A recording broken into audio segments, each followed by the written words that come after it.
My mom got pregnant many years ago after she married my dad, and they were both overjoyed to have a daughter. After my birth, they were waiting anxiously for me when the nurse walked in, looking nervous. I'm not sure if you want to see her. Oh my God. Is she ugly? I'm going to have a heart attack if she's ugly. I think she's a dwarf. Mom leapt forward and took me from the nurse, and Dad stared at me in horror. I was really tiny and ugly, like a frog. I'll have you fired, you moron. I don't care what my daughter looks like. She's mine, and she's beautiful. So what if she's a bit small? But as years went by and my progress was monitored by doctors, I was diagnosed with slower growth than most people, which meant I'd always look younger than I actually am. Mom didn't care, as long as I was healthy, but Dad couldn't handle it. How is it even possible? Everyone in my family is practically a basketball player. Be honest with me, woman. Is she even mine? Mom started screaming and throwing things at him, and he went running out of the door, and that's the last I ever saw of him. Once, when I was 6, Mom took me to a birthday party at her boss's house. I was really excited to meet other kids, but the minute they saw me, they all started staring and then laughing. OMG, just look at it. It's so tiny. With that, the birthday girl Brenda took my hairband off. Hey, give it back, you jerk. Catch it if you can, shorty. Come on, jump a little higher. Suddenly, I lost it. I climbed onto a chair and pounced on her, and we went crashing into the pile of birthday presents, which landed straight in the pool. As Brenda screamed, Mom's boss came running and went ballistic. Who is this out-of-control toddler? Where did she come from? That's my daughter, Adley. But you said your daughter was 6 years old. I don't know who this child is. I'm calling the police. Her boss just picked me up and started carrying me away. Oh my God, she's mine. But her crazy boss wouldn't let us go till the cops arrived. Of course, Mom was able to prove I was her kid, but she was so furious. She flung a piece of cake at her boss's face. I'm not working for you, psycho. I quit. Even though Mom was struggling to find a new job, she soon enrolled me in the best school around. On the first day, I was about to go inside the building when a giant limo almost bumped into me. Hey, are you blind? You could have hurt me. A girl got down from the car, and it was that awful Brenda. Ow! Shut up! You're hurting my ears! It's not our fault you're as tiny as an ant. Who can even see you? She spat on my shoes and walked off. And when I went to my classroom, I discovered she was in my class. Ugh! And all the kids were flocking around her like she was the queen of the school. Over the years, Brenda never failed to mock me. But it wasn't just her. It felt as if I walked into school every day wearing some ridiculous costume because someone was sure to point and laugh. Where's your lower half, shorty, buried in the ground? Which dwarf are you, sleepy, mopey, or grumpy? I was so sick of it all. So, in the 7th grade, I decided to do something about it. I Googled how to increase your height, and there were so many tips. One of them was hanging. I didn't have a pull-up bar, so I decided to stretch from a tree branch. But just as I stepped on it, it snapped under my weight, and I fell to the ground, hurting my leg. Oh, Adley, what are you doing? I just want to grow tall, Mom. Everyone else just keeps getting taller. What's wrong with me? Honey, there's nothing wrong with you. So what if you're not as tall as everyone else? It doesn't make you less smart or kind or beautiful. I waited so long to have you, Adley, and I wouldn't change a thing. You're perfect. Mom's words really stuck with me. It was okay to not be like everyone else.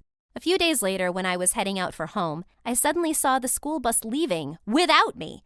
I ran and waved and shouted, but it just went faster. The driver probably couldn't even see me. Just then, I tripped over something and fell face first into a muddy puddle. As I got up, I saw some kids on the side staring at me, and I snapped.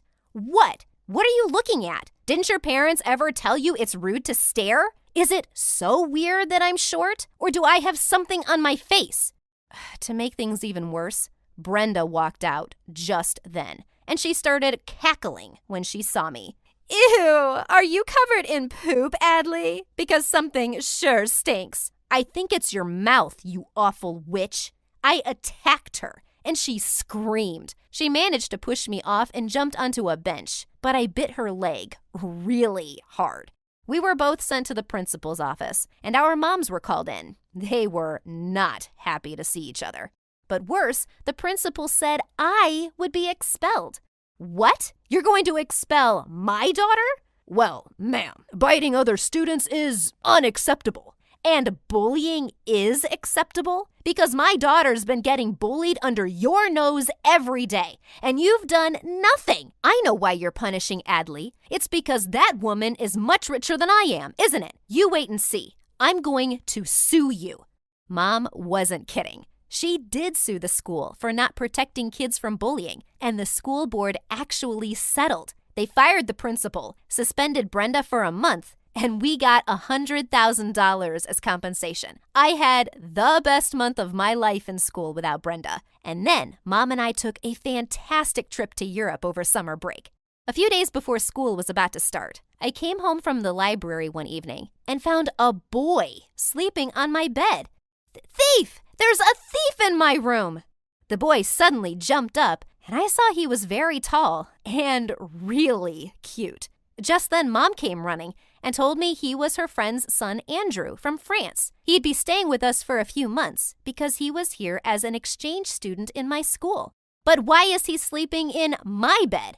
I guess I got the wrong room. Take a chill pill, tiny loser. I hated him already.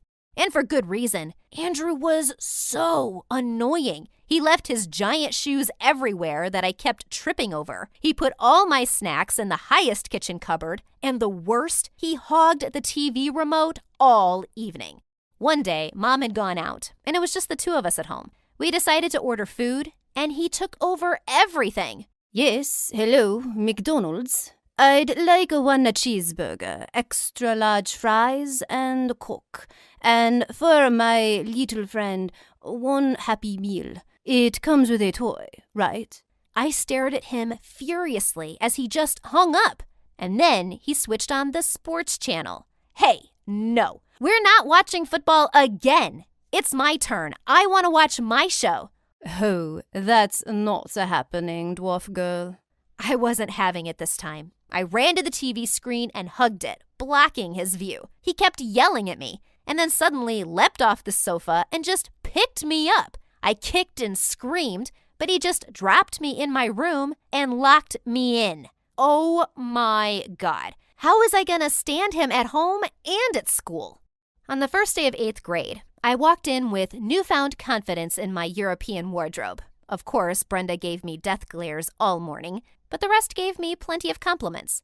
As I sat down in the cafeteria later, some kid who looked like a 5th grader joined me at my table and put a red rose next to me. What are you doing? Oh, it's my first day here, and I'm already in love with you. You're so beautiful. I'm a little older than you, but that doesn't bother you, right? I'm marrying you as soon as I graduate high school. What? This idiot thought I was younger than him?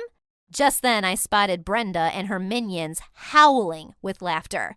OMG, this is epic. You guys look so cute together. You'll surely be the hottest new couple in school. But suddenly, Andrew pushed the kid aside and sat really close to me, kissing me on the cheek. Hey, babe, I was looking everywhere for you. Oh, you got some mustard on your nose. What are you doing? Helping you just play along. And well, I had to admit, the boy was a genius. I turned to look at Brenda, and her jaw was practically on the floor. What the? I mean, how do you two know each other? Oh, we met in Paris during summer break. She had me at hello. Who wouldn't love this cute little cream puff? Brenda stormed off angrily, and I immediately pushed Andrew away. Barf! But we decided to stick to this plan for a while, and my popularity was rising fast. I was the girlfriend of the hottest new jock in school. Suddenly, I was invited to all the cool parties. I had front row seats at all of Andrew's games. And when his team won the final football match, he picked me up and ran all over the stadium with me on his shoulders. Gosh, he was such a nut. But I was actually having a really good time with him. Sometimes I even felt butterflies. On Valentine's Day, Andrew put a heart-shaped chocolate box next to me on the table at breakfast. No one can see us here, so what's with the chocolates? They're just chocolates. Eat them, or whatever. They're heart-shaped chocolates on Valentine's Day. Is that supposed to mean anything? Do you want it to mean something? No, of course not. Yuck. Yeah, exactly. Forget it. I'll give them to someone else. He picked up my box and stormed off. What a jerk. And why did I have these weird feelings for Andrew? He was so annoying. The next day when I went to school, Brenda was standing by my locker with a huge grin. I just knew it was too good to be true. What are you talking about? You and Andrew. I just didn't get it. This makes more sense. And with that, Brenda turned her phone to me and showed me a picture of a blonde girl with her arms around Andrew. And I felt a pang of jealousy. I just turned and started walking away. Aw, is your itty-bitty heart broken? He was obviously playing around with you. Everyone could see it. Why would someone like him want to be with a dwarf like you? You look like his kid. Maybe I'll ask him out. I'm prettier than this blonde girl. Do you really think calling me a dwarf hurts me now, Brenda? I've been hearing that stuff since the day I met you. I may not have grown much in inches since then, but I've certainly outgrown you.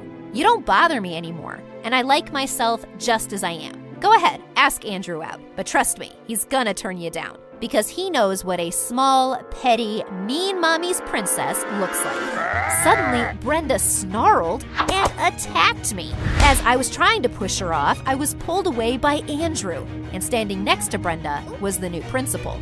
You were given a strict warning last time, and I saw you attack this girl for no reason with my very own eyes. You're expelled, Brenda.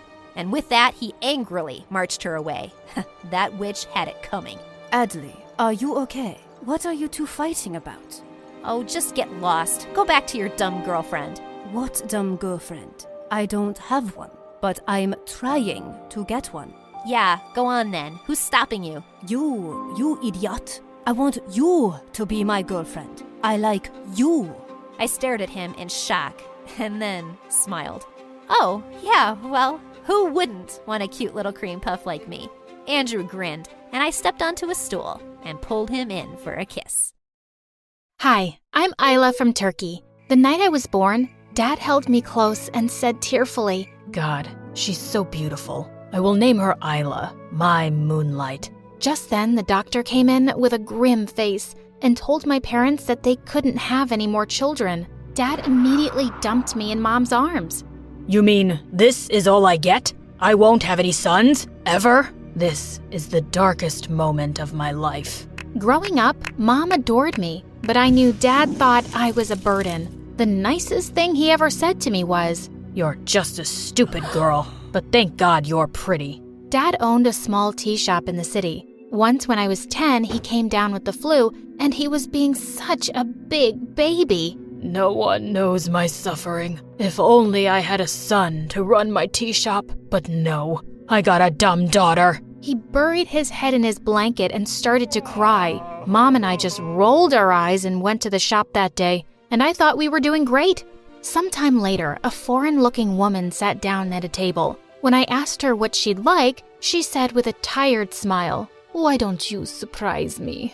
I skipped off and brewed my favorite mixture of lemon and saffron. I make it for Mom when she's tired. It'll make you feel better too. And you don't have to pay for this. The woman's eyes flew open as she tasted it. My God, this is really special. And so are you. Thank you for this tea of kindness. She tried to pay me, but I refused. And she left. But a few days later, Dad came home from the shop and threw a newspaper at me. What is this stupid tea of kindness that everyone's been asking me about? It turns out the woman was some big journalist, and she'd written an article about the amazing tea at our shop. And now suddenly, tourists and locals were coming over asking for it. I'll teach you how to make it, Dad, if you say please. All I got was a flying shoe, but I did teach him, and he even let me help out more often. Once in the 8th grade, I was serving customers on a really sunny day when suddenly my back and arms started to itch horribly. I dropped my tray and started scratching like crazy as people stared at me, and I just ran home. Mom, what's happening to me? My skin was all red and peeling off. Mom quickly took me to the doctor, and he said I had a condition called desquamation. My skin started flaking when it was too irritated by something. There wasn't a cure, but he gave us some expensive cream to soothe my skin. Don't tell your dad about this, okay? I'll get the money for the cream somehow. A week later, Mom came home with some great news. She'd gotten a janitor's job in a fancy high school, and even better, I could go there for free. But it was so much fancier than I'd imagined. The minute I entered the classroom, I knew I was being scanned from head to toe, and everyone was judging my clothes and shoes. And turns out, no one even wanted to sit with me at lunch because I didn't look a certain way. But I didn't care. I had a chance to study at a great school, and I wasn't wasting it. One day, I went into the bathroom, and I found some girls from my class there, and the meanest one, Zara, was screaming at Mom. You moron! You spilled all that dirty water on my shoes. I get that you're a janitor because you're stupid, but are you blind too? I pushed her up against the wall. No one talks to my mom like that. Do you hear me? Mom? Finally, it makes sense why someone like you is in this school. She pushed me back and pounced on me. As Mom ran forward to pull us apart, she slipped on the wet floor and fell really hard. Oh my God, Mom! The school staff rushed her to the hospital, and after hours of waiting, we found out that Mom had injured her back and she couldn't walk. I was devastated. It was all my fault. If I hadn't been fighting with Zara, none of this would have happened. The principal said I could still attend school at half the fee, but I couldn't afford that either. One evening, as I was working at the shop, I came across the journalist I'd met years ago. Wow, look how lovely you've grown up to be. But sweetheart, why do you look so sad? I broke down and told her everything. After I was done, she said, I have an offer that might solve some of your problems. You could become a model. I could connect you to all the right people, and it pays really well. Me? A model? The woman told me to think about it, and I did. It could mean I'd still be able to go to school and even save money to get Mom better treatment. I decided to bring it up at dinner that night.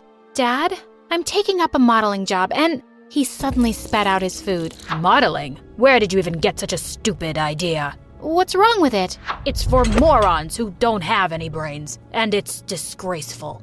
Well, I do have brains, so I'm not going to be stupid enough to waste this chance. I can make our lives better, especially Mom's. I said no! I already said yes! And with that, I angrily smashed my plate on the floor. Dad looked shocked, and I stormed off. I called up the woman and said I was taking the job. I put my cream all over my skin before going to the shoot. I couldn't let anyone know about my condition, or I'd never get the job. Everyone on set welcomed me warmly, and I was surprised that I was kind of a natural at this. 2 weeks later, I was on the front cover of a teen magazine, and Mom was delighted when I showed it to her. But of course, Dad still wasn't talking to me, and I found the magazine torn up in the trash later. But I'd been paid good money. I was able to buy some new clothes for Mom and myself, and I was back in school. And suddenly, it was a different place. People who acted like I hadn't existed before were smiling at me like we were best friends. And at lunch, I had a lot of company. A boy even asked me for my autograph. Of course, none of this was sitting too well with one person, Zara. I could see smoke coming out of her ears from a mile away. Soon after, we had a fundraiser modeling contest in school, and I was excited to participate. But as I was getting ready, I suddenly saw Zara come and sit in the chair next to me. What are you looking at? One magazine cover and you think you're the princess of this school? How hard can modeling be anyway, if you can do it? Turns out, pretty hard for her. Zara was so bad at it. She walked like a monkey and kept waving her arms like a freaking robot. And then suddenly she tripped on her dress and landed flat on her face. I ran forward to help her, but she just pushed me away. Get away, you witch! You'll pay for this! How was it even my fault? She was crazy. But a few days later, I was shocked to find her at a shoot, and I was told we'd be working together. Why are you even here, Zara? You're really bad at this. Oh, I know. But when you're really rich, you don't have to be good at anything. You just throw money at stuff and get what you want. And let me tell you, it's amazing. This girl. Also, she was so awkward, the shoot took us 6 hours. Later, as the makeup artist was removing foundation from my arms, I suddenly felt my skin sting terribly. OMG, your skin's coming off. What did I do? Oh, it's just allergies. It'll be okay. I quickly took the cream out of my bag and put it on, and then left as fast as I could. Thank God no one else was around. A few days later in the library, I was reading when someone pushed a note towards me. I looked up to see a cute, nerdy guy everyone knew as a math genius care to be my date at the spring dance. I didn't even know him, but just then I spotted Zara frowning at me like a creep. So I wrote yes and gave it back with a smile. I'd go out with a monkey if it annoyed her. But luckily, it turned out Omar was a sweet guy, and I was having a good time with him. Once he was over to help me with a math assignment, and suddenly he lifted my chin and looked into my eyes. Was he gonna kiss me? Just then my door flew open, and it was Dad. He leaped at Omar, who shrieked, and jumped out of the window faster than lightning. Dad, we were just studying. Do you think I'm a fool? I knew you'd be out of control once you became a model. You're grounded for a month. No school, no modeling. I slammed the door behind him. I had a really important show the next day, and he knew it. I had no choice but to sneak out with Omar's help. Backstage, he kissed me on the cheek and wished me luck. As I peeked out at the runway, I saw that the lights looked really intense. I quickly put some cream on my arms and legs before walking out. Suddenly, I felt crazy itching all over, like nothing I'd ever felt before. I tried to ignore it and go on, but it felt like the longest walk of my life. And then, I couldn't bear it any longer. I went wild, scratching myself and screaming as I looked at my skin, and I could feel hundreds of eyes on me. Then, I passed out. I woke up hours later in the hospital to Dad's worried face. Oh God, Isla, are you okay? The doctor came in holding my cream and asking me if I'd applied it before the show. We tested it, and it had some unusual chemicals which made your condition 10 times worse. What? But I'd been using this cream for ages. That's the first time Dad heard about my condition, and he was shocked I'd kept it a secret from him. I guess I didn't want to make you even more disappointed, Dad. He was just silent and took me home. The next day, I woke up to find that my video of going bonkers on the ramp had gone viral. I could just see my modeling career going down the drain. I didn't even go to school. I decided to go to the tea shop that evening, and I got the shock of my life. I spotted Zara on a table with Omar. Oh, hi, Isla. Back to being a waitress? Well, my brother and I will have some of your special tea, please. Brother? Yeah, brother. And I may have found out about your condition, and I may have asked him to mix something in with your cream. What? Are you guys absolutely insane? Why would you do that? Because someone needs to show you your place. Let me tell you something I discovered. Our dads are brothers. Yeah, we're cousins. Ugh, yuck. Cousins? You're making that up. I wish. But there's a big difference between us. I'm the daughter of a millionaire businessman, and you need to remember that you're the daughter of a loser tea seller and a crippled janitor. I was about to leap forward and attack her, but suddenly some of our customers jumped in. Hey, we love this place and the owners. You can't treat them like trash. They all started shouting and booing, and Zara and Omar fled from there. Dad had witnessed the whole scene, and I asked him about these secret cousins. I've never seen them before myself. My brother and I haven't spoken in 20 years. He cheated me out of all my wealth and left me penniless. I had to start from scratch with this tea shop. That's family for you. For the first time, I felt really sorry for him. I took his hand. But that's not your family anymore. Mom is, and I am. And for the first time, Dad actually smiled at me. I thought my modeling days were numbered, but none of my agents cared about what had happened at the show. They said I was one of the best models they'd worked with, and I'd never let my condition hold me back before. So why should it matter now?